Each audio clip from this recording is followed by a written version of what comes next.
We are happy to get a chance to talk to our next guest. You can listen to him on NBC Sports Radio, the 24/7 live sports talk network. You can listen at NBCSportsRadio.com. Download the NBC Sports Radio mobile app today.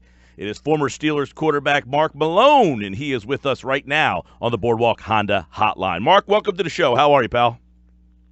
Mike, I'm doing terrific, my friend. How are you? We're doing great, and obviously here in Philly, there's a lot of interest in the quarterback position, a position that you played and know very well, and obviously Nick Foles has been named the starter for week number 2. Carson Wentz still not ready to go. I'd like to get your take on this whole situation and how the Eagles and Doug Peterson are handling. I know that if he's not cleared, Carson Wentz it is he can't play, but do you think they are, at this point, seeing how Foles plays as when they make the announcement of when Wentz is ready, or do you think as soon as Wentz is ready to go that he will be the guy under center for the Eagles? Yeah, I think once the medical team there clears him and completely understands that, the structural ability of that knee can, take, the kind of contact that happens in the National Football League, I think they'll go ahead and get him ready to play. Nick Foles is a terrific story. He's been an up-and-down quarterback throughout his entire NFL career. I think the one year when he was with Chip Kelly had, 27 touchdowns and 2 interceptions, and then he bounced around and wasn't even, had trouble staying in the league, and then all of a sudden he's a Super Bowl MVP. I give a lot of credit, by the way, to Doug Peterson and that staff and what they did last year, going back and looking at everything that Nick Foles had done prior to last year and figuring out what it was that he was comfortable with and changing that offense to allow him an opportunity to succeed. Now, he was mediocre at best in the opener. From my perspective, a lot of the stuff that I think that they do well there, the RPOs and some of the stuff where they can cut the field in half and allow him to, basically make a 1-2 type of a read, I think he succeeds with.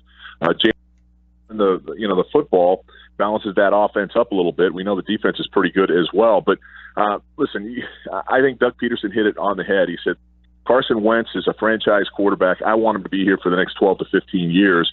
And to sacrifice a game or two because we're trying to rush him back on the field would be the wrong decision.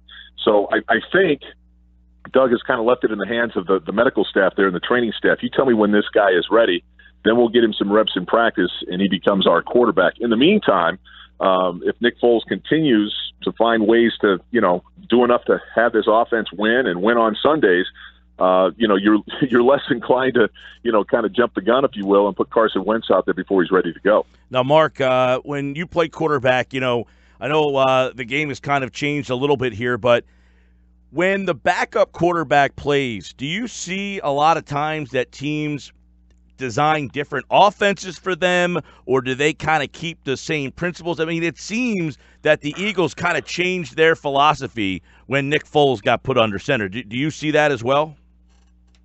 Yeah, there's no doubt about that. I mean, Doug Peterson and his staff did an excellent job last year with regard to that, and I think it's part of why Nick Foles had the success that he had. Now, in some cases, there are some staffs out there that go, hey, listen, this is what we run. Right. And you're going to have to run what we run. For instance, if you're with the Baltimore Ravens, I mean, what Joe Flacco does and what Lamar Jackson does are two different things. So to me, you've got to almost have a different kind of offense for Lamar Jackson. Generally speaking, what staffs do around the league is they run the same offense, but what they do is they start picking plays and concepts in the passing game that best fit the backup quarterback. So it'll change a little bit, but it's still within the offensive system a bit. I think what Doug and his staff did was not completely change the offense, but go back and look at the things that Nick is really comfortable with and has a lot of success with, and make sure that is kind of the meat and potatoes, if you will, of the passing game. And it seemed to work for them last year. He's been a little, Super Bowl hangover, if you will, this year. We'll see whether or not they can, tighten that up a little bit. The fact that they've had some injuries to the wide receivers, I think, has probably, hurt the rhythm of that passing game a little bit as well. But I think basically what you're looking for out of this guy is not to make a lot of mistakes. That defense is pretty good. They run the ball pretty good. And if he doesn't turn it over, they got a pretty good chance of winning a football game. We're talking with Mark Malone, NBC Sports Radio, the former Pittsburgh Steelers quarterback. And how about Eli Manning? I want to get your thoughts on what you saw from him. They got Barkley to give them finally a weapon there. They get Beckham back. They had so many injuries last year. But do they have the quarterback in place to take that team to put them in contention this year? You asked the $64,000 question. Listen, I like what they did. They tried to rebuild the offensive line, which was horrible last year.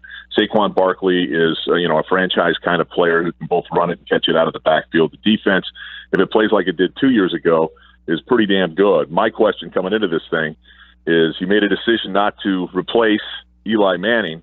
Can a guy of his age, who has never been spectacular at the quarterback position, despite having won 2 Super Bowls, listen, he's likely a Hall of Famer. I don't think there's any question about that. But at this point in time, do you have, all the fancy wheels and gears and stuff around it, but the guy that's, the engine of that offense, the quarterback, is he capable of getting the football to Odell Beckham Jr. and to some of the weapons they have? I wasn't super impressed with what I saw in week 1. We'll see how this thing, moves over the next 3 or 4 weeks to see whether or not he's at least, a serviceable type of a guy and can get the ball to his playmakers. If that happens, they've got a chance to be in the conversation in the NFC East, but that's still a big question mark in my mind. All right, Dak Prescott, he's got Ezekiel Elliott. Their offensive line looks like it's slipping a little bit here. Does Dak have enough in him to kind of be the guy if counted on? It seemed like that first year, really good. Second year took a step back, but many people blame the running back being out. Now in year number 3, Where's Dak Prescott? Listen, I like Dak as a quarterback. I think you can win with Dak Prescott, but he's not a guy that you want throwing the ball 35 or 40 times a game. That offense has been constructed when, in fact, that offensive line is healthy, as one of the more dominant offensive lines in the NFL. It starts with Ezekiel Elliott running the football. They play action out of it. They cut the field in half for Dak. It makes it real easy for him to, find receivers, except for with his receiving core, because they got a bunch of guys that I don't know. Unless you're a Dallas Cowboy fan, you even know the names of most of these guys. They don't separate particularly well.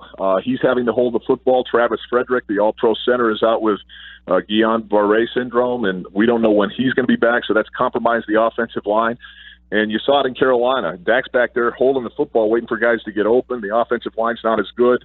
They put 8-9 guys in the box, take Ezekiel Elliott away, and make them kind of a pedestrian football team. And I just don't think Dak's the kind of player that is going to throw the ball 35, 40 times a game, and Dallas is going to win it in the passing game. They've got to run it first.